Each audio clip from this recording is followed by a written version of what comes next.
నమస్తే welcome back our channel Bhavani happy family. అందరూ ఎలా ఉన్నారండి? అందరూ బాగుండాలి, అందులో నేను ఉండాలి. సో ఈరోజు వీడియో ఏంటంటే కనుక ప్రెగ్నెన్సీలో కాళ్ళ వాపులు అనేది ఎందుకు వస్తాయి, అసలు కారణాలు ఏంటి, ఇంటి చిట్కాలతో దాన్ని ఎలా నివారించుకోవాలనేది ఇంతకు ముందు వీడియోలో అయితే మనం చూసామన్నమాట. మేబీ ఒక 6 వీడియోస్ ముందు ఉంటుంది, సారీ అంటే ఒక వీడియో ముందే ఉంటుంది. ఎందుకంటే 5 days మనం వీడియోస్ ఏం పోస్ట్ చేయలేదు కాబట్టి ఫోన్ పోవడం వల్ల. సో ఒక 2 వీడియోస్ ముందే ఉంటుందండి, ఆ వీడియో అయితే చూడండి. ఇప్పుడు ఏంటంటే కనుక అసలు ప్రెగ్నెన్సీలో కాళ్ళ వాపులు అనేది నిర్లక్ష్యం చేయవచ్చా? సో నిర్లక్ష్యం చేయవచ్చా అంటే కనుక అసలు ఎందుకు నిర్లక్ష్యం చేయకూడదు, నిర్లక్ష్యం అయితే చేయకూడదు, అసలు ఎందుకు నిర్లక్ష్యం చేయకూడదు అనేది అయితే డీటెయిల్గా వీడియో అయితే తెలుసుకుందాం. సో వీడియో ఫుల్గా చూడండి, యూస్ఫుల్ అయ్యే వీడియో. అలాగే ముందుగా ఇంకా మన ఛానల్ ఎవరైనా సబ్స్క్రైబ్ చేసుకోకపోతే వెంటనే సబ్స్క్రైబ్ చేసుకోవాలి. అలాగే పక్కనే బెల్ ఐకాన్ ఉంటుంది, అంటే ఇంక మనం ప్రెస్ చేశారంటే అలానే నోటిఫికేషన్ ఇచ్చారంటే నేను ఏ వీడియో పెట్టినా మీ వరకు చేరుతుంది. So please subscribe our channel Bhavani happy family. So అసలు ఈ ప్రెగ్నెన్సీలో కాళ్ళవాపులు అనేది అంటే కాళ్ళలో నీరు పట్టడం, సో మొహంలో నీరు పడుతుంది, అందరూ చాలామందికి ఇది జరిగే కామన్ విషయం అని అందరూ ప్రెగ్నెన్సీ లేడీస్ అయినా, సో వాళ్ళ మదర్స్ అయినా ఎవరైనా అనుకుంటూ ఉంటారండి. కాకపోతే కనుక సో ఇందులో కూడా కొంచెం కాంప్లికేషన్స్ అంటే ప్రెగ్నెన్సీలో కాంప్లికేషన్స్ ఇష్యూస్ ఉన్నా సరే వాళ్ళకు కూడా కళ్ళలో నీరు అనేది పడుతుంది అనమాట. సో ఇలాంటప్పుడే మనం నిర్లక్ష్యం చేయకూడదు అనమాట. వెంటనే ఇప్పుడు నవ్వేడేస్ ఎలా ఉన్నాయంటే కనుక ఇప్పుడు కొంతమంది ప్రెగ్నెన్సీ అవ్వడం, నార్మల్గా ఎవరు ప్రెగ్నెన్సీ అవ్వట్లేదు, మందులు వాడడము, పీసీఓడి ప్రాబ్లమ్స్ ఉంటాయి. సో ఇలా మందులు వాడితేనే కానీ ప్రెగ్నెన్సీ రాకపోవడం లేకపోతే ఏదో ఒకటి జరుగుతూ ఉంటుంది. నార్మల్గా వచ్చిందంటే వాళ్ళు నిజంగా లక్కీ అనమాట నవేడేస్ ఈ రోజుల్లో అయితే. సో ప్రతి ఒక్కళ్ళు కూడా మీకు కనుక ఏ చిన్న ఇష్యూ ఉన్న ప్రెగ్నెన్సీలో వాళ్ళు ఒకవేళ వాళ్ళది మంచి ప్రెగ్నెన్సీ అవనివ్వండి లేకపోతే ఏమన్నా ఇష్యూస్ ఉన్న ప్రెగ్నెన్సీ అవనివ్వండి, ఏదైనా సరే ఒకవేళ ఎవరైనా సరే మీకు చిన్ని డౌట్ వచ్చిన ప్రెగ్నెన్సీలో మీకు చిన్ని హెల్త్ ఇష్యూ వచ్చినా ఏదైనా సరే మీ డాక్టర్ని కన్సల్ట్ అయినప్పుడు ప్రతిదీ కూడా మీ డాక్టర్ని అయితే అడిగి తెలుసుకోండి. సో ఎందుకు భవాని అలా అంటారు, ఆ వీడియోలో మీరు చెప్తున్నారు కదా, లేకపోతే చాలా వీడియోస్ చాలా యూట్యూబ్ ఛానల్స్లో చెప్తున్నారు కదా అంటే కనుక ఇప్పుడు నేను చెప్పేది, ఇప్పుడు నేనైనా కావచ్చు లేకపోతే వేరే వాళ్ళు ప్రెగ్నెన్సీ గురించి వీడియోస్ చేసే వాళ్ళు ఎవరైనా కావనివ్వచ్చు, చెప్పేది ఏదైనా 100% నిజమేనండి. కాకపోతే ఒక్కసారి మనం వీడియోస్ చూసుకుంటే అది ఫాలో అవడంలో తప్పేమీ లేదు. అలాగే మీ డాక్టర్ని, ఎందుకంటే మనం ప్రతి విషయం ఇదేమి మనకి చిన్న విషయం కాదు కదా.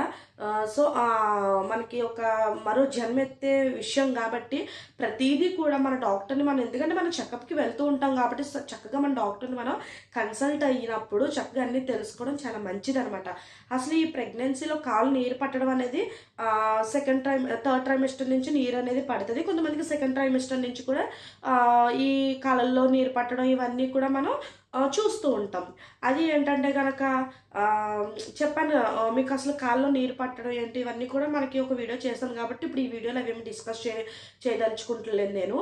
సో అసలు ఈ ప్రెగ్నెన్సీలో కాళ్ళు నీరు పట్టడం ఎందుకు నిర్లక్ష్యం చేయకూడదంటే కనుక ఫస్ట్ మనకి బీపీ అనేది ప్రెగ్నెన్సీలో ఏదైనా ఏ హెల్త్ ఇష్యూ అయినా సరే మనకి కంట్రోల్లో ఉండాలని, అది బీపీ అవనివ్వచ్చు, షుగర్ లెవెల్స్ అవనివ్వచ్చు, లేకపోతే మనకి బ్లడ్ చక్కగా బాడీలో హిమోగ్లోబిన్ అనేది కరెక్ట్గా ఉండాలి.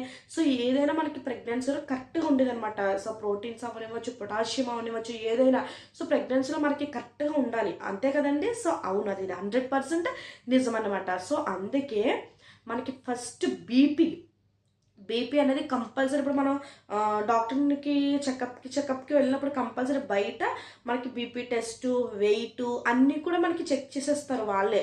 నాకైతే అలాగే చెక్ చేసేవారు చక్కగా బయటే డాక్టర్ కన్సల్టేషన్గా ముందే మనకు ఓపీఐ రాయించుకున్న వెంటనే బీపీ, హైట్ ఇవన్నీ కూడా చెక్ చేసుకుని చక్కగా డాక్టర్ దగ్గరికి పంపేవారు అనమాట. సో అలాగా కొన్ని హాస్పిటల్స్ ఆ సిస్టమ్ ఉంటుంది, బయట నర్సులు చక్కగా అన్నీ చెక్ చేస్తారు. సో ఈ ప్రెగ్నెన్సీలో మనకి బీపీ అనేది హైగా ఉంటే కనుక కంపల్సరీ కాళ్ళలో నీరు అనేది పడుతుందండి. ఇది చాలా కొంచెం కాంప్లికేటెడ్ అని చెప్పుకోవచ్చు. సో బీపీ అనేది ఎప్పుడు మనకి కంట్రోల్లోనే ఉండాలన్నమాట ప్రెగ్నెన్సీలో. సో ఈ బీపీ వల్ల కూడా కాళ్ళలో నీరు అనేది పడుతుందన్నమాట. హైగా ఉండడం వల్ల బీపీ అనేది హైగా ఉండడంలో కూడా ఈ కళ్ళలో నీరు అనేది పడుతుంది. అలాగే బ్లడ్ అనేది తక్కువ ఉన్నప్పుడు కూడా మనకి ఈ నీరు శాతం ఎక్కువైపోయి కళ్ళలో నీరు అనేది కూడా పడుతుంది. అలాగే మనకి ఏంటంటే కనుక కొన్నిసార్లు ఈ బీపీ వల్ల ఏమవుతుందంటేనండి ప్రీమెచ్యూర్ డెలివరీస్ కూడా చేయవలసిన అవసరం ఉంటుంది. అంటే ఒకేసారి హై బీపీ వచ్చేసింది అనుకోండి, ఈ డెలివరీస్ అవన్నీ కూడా ముందస్తు డెలివరీస్ అవే ఛాన్సెస్ ఉంటాయి కాబట్టి సో ప్రెగ్నెన్సీలో బీపీ అయినా షుగర్ అయినా ఏదైనా సరే కంట్రోల్లో పెట్టుకోవడం చాలా చాలా ఇంపార్టెంట్ విషయం అనమాట. సో చూసారు కదండి, ప్రెగ్నెన్సీలో కాళ్ళు నీరు పట్టడం అనేది కొంతమంది అంటే ఇది ఒక కళ్ళు నీరు పట్టడం అనేది సహజం అని చెప్పుకోవచ్చు. కానీ మనము డాక్టర్ని కన్సల్ట్ అయ్యి డాక్టర్ ఇది నీకు పర్లేదమ్మా, నీకు సహజమే ఇది అని చెప్తేనే మనం సహజం కింద తీసుకోవాలి. లేదు ఇట్లా నీకు బీపీ ఎక్కువ ఉంది దానివల్ల కూడా ఇలా జరుగుతుంది అంటే కనుక మీరు చక్కగా డాక్టర్ మనకి చక్కగా మెడిసిన్స్ అవి రాసిస్తారు, అవన్నీ కూడా మనం ఫాలో అవ్వాలన్నమాట. అసలు మనకి కళ్ళలో నీరు పట్టినప్పుడు మనం కళ్ళలో నీరు అనేది పడుతుందండి.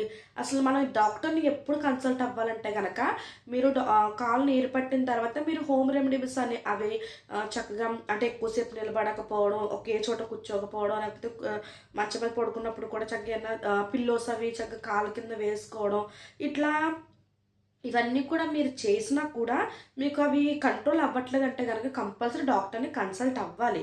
ఒకవేళ మీ ఇంట్లో బీపీ మిషన్ అవి చక్కగా ఉంటే కనుక మీరే చక్కగా ఇంట్లో బీపీ మిషన్ అవి చెక్ చేసుకుని ఇలా మీకు ఏమైనా హైగా ఉన్నా ఏమన్నా ఉన్నా సరే డాక్టర్ దగ్గరికి వెంటనే వెళ్ళిపోవాలన్నమాట. అలాగే మనకి ఏమవుతుందంటే సరే మనకి ప్రోటీన్స్ అనేది వెళ్ళిపోయినప్పుడు కూడా ఈ బీపీ అనేది ఈ కాల్లో నీరు అనేది కూడా పడుతుందండి. మన బాడీలో ప్రోటీన్స్ కానీ పొటాషియం కానీ ఇవన్నీ కూడా సక్రమంగా ఉండాలి, సమపాలంలో అన్నీ ఉండాలి. సో అలా లేనప్పుడు కూడా మనకి కాళ్ళలో నీరు అనేది పడుతుందన్నమాట. సో ఇంకోటి ఏంటంటే కనుక మనకి కింద నుంచి హార్ట్ వరకు కూడా బ్లడ్ అనేది చక్కగా సప్లై అవుతూ ఉంటుంది. సో ఎవరికైనా సరే కింద నుంచి హార్ట్ వరకు మనకి బ్లడ్ అనేది అట్లా సప్లై అవుతూ ఉంటుంది కాబట్టి సో ఆ సప్లై అనేది ప్రాపర్గా జరగనప్పుడు కూడా మనకి సో ఆ బ్లడ్ సప్లై అనేది మీకు అర్థమవుతుందా, బ్లడ్ సప్లై అనేది మీకు ప్రాపర్గా జరగనప్పుడు కూడా ఈ కాళ్ళల్లో నీరు పట్టడం అలాంటిది కూడా మనం ఆ కాళ్ళలో నీరు పట్టడం అలాంటివి కూడా జరుగుతూ ఉంటాయి అన్నమాట.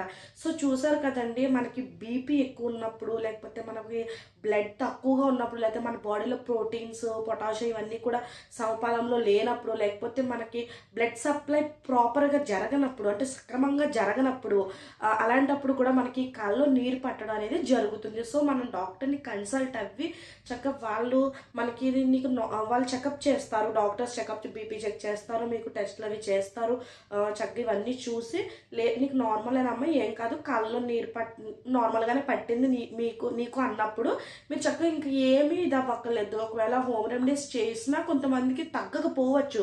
సో డాక్టర్ ఇంకా చెప్పారంటే మనకి ఇంకా నో డౌట్ కాబట్టి సో చక్కగా హ్యాపీగా ఉండొచ్చు అనమాట మీరు. అందుకని టెన్షన్గా గడపడం కన్నా చక్కగా మీకు ఏ చిన్న ప్రాబ్లం ఉన్నా డాక్టర్ని చక్కగా కన్సల్ట్ అవ్వండి. సో అలాగే మీకు ఇవన్నీ ప్రాబ్లం లేనప్పుడు చక్కగా ఈ హోమ్ రెమెడీస్ చేసుకుంటూ చక్కగా ఎక్కువసేపు నుంచోకుండా ఒకే చోట ఎక్కువసేపు ఒకే చోట కూర్చోకుండా సో చక్కగా చిన్నగా వాకింగ్ చేసుకుంటూ ఇలాంటివన్నీ పాటించుకుంటూ చక్కగా హ్యాపీగా ప్రెగ్నెన్సీ జర్నీని చక్కగా సాఫీగా చేసుకోండి. అలాగే డెలివరీ కూడా చక్కగా సేఫ్గా కూడా జరుగుతుంది మీకు. సో చూసారు కదండి, వీడియో యూస్ఫుల్ అనిపిస్తే కనుక మీ ఫ్రెండ్స్ ఫ్యామిలీ అందరికీ కూడా షేర్ చేయండి, అలాగే లైక్ చేయండి, కామెంట్ చేయడం మర్చిపోవద్దు, సబ్స్క్రైబ్ చేయడం అస్సలు మర్చిపోవద్దు. ఇంకుంటానే, బాయ్ బాయ్.